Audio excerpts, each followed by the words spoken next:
Percayakah sobat bahwa di Indonesia ada 100 mata-mata atau intelijen asing yang separuhnya adalah spy-nya Tiongkok? Kita bahas berita fenomenal dunia yang terjadi di Indonesia tentang penangkapan buronan Alice Guo, mantan wali kota Filipina yang buron ditangkap di Tangerang minggu lalu. Punya kisah identitas yang diragukan asal-usulnya, baik sejarah hidupnya, orang tuanya, hingga asal sekolahnya. Banyak yang tidak jelas. Hal ini memicu analisa intelijen, apakah orang yang tidak jelas identitasnya itu adalah mata-mata, khususnya spy-nya Tiongkok. Kita ke kronologi penangkapan. Alice Guo yang juga dikenal dengan nama Guo Huaping ditangkap pada Rabu minggu lalu sekitar pukul 1 pagi WIB di Tangerang, Provinsi Banten, Indonesia.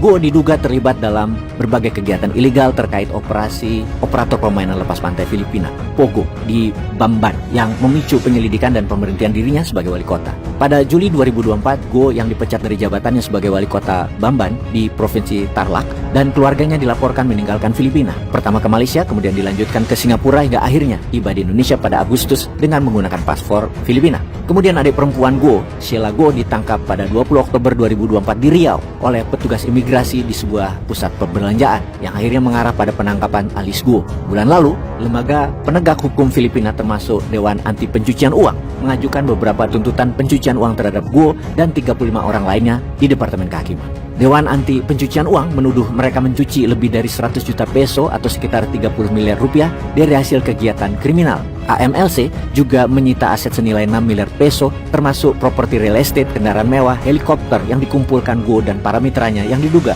hasil kegiatan ilegal. Yang menarik, selama sidang, Alice Guo kesulitan menjawab pertanyaan tentang masa kecilnya. Ia mengklaim dibesarkan di sebuah peternakan babi di Bamban dan homeschooling oleh seorang guru bernama Rubilin. Namun rekaman pendidikan yang ditemukan tampaknya tidak sesuai dengan klaimnya. Komisi Pemilihan Filipina juga menemukan bahwa sidik jari pada catatan pemilihannya cocok dengan sidik jari seorang warga negara Tiongkok. Dari sinilah otoritas pertahanan Filipina mengetahui Alice Guo, mantan pejabat wali kota Filipina yang buron ditangkap di Tangerang, ternyata mata-mata Tiongkok. Pengadilan Filipina berhasil membongkar ketidakjelasan asal-usulnya. Kisah perjalanan Alice Guo sampai jadi wali kota Filipina makin memperjelas bahwa Alice Guo adalah mata-mata negara Tiongkok yang dipakai untuk menguasai Filipina lewat politik dengan menguasai jabatan pemerintahan dari wali kota dan kemungkinan akan diorbitkan ke jabatan yang lebih tinggi lagi. Untuk membiayai kampanyenya sampai berhasil jadi wali kota, Alice Guo menjalankan bisnis gelap seperti narkoba, perdagangan manusia, judi online, kejahatan perbankan, menyelewengkan anggaran negara, pengalihan aset negara ke swasta, dan lain sebagainya. Dari hasil bisnis gelapnya dipakai untuk membeli kesetiaan aparat polisi, menyogok parpol, menyogok lembaga negara, dan membiayai kampanye dengan money politik untuk membeli suara rakyat agar bisa menduduki jabatan wali kota Bamban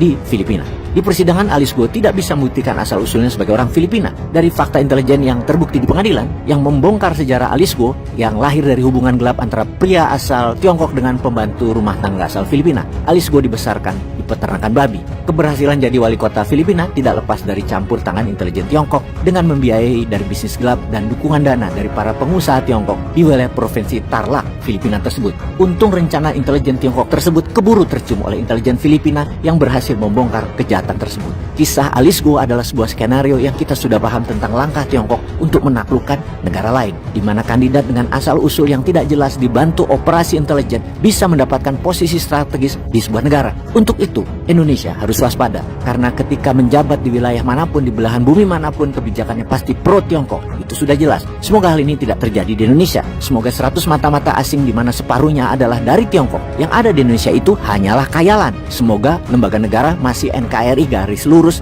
dan belum terafiliasi oleh asing. Amin. Peace.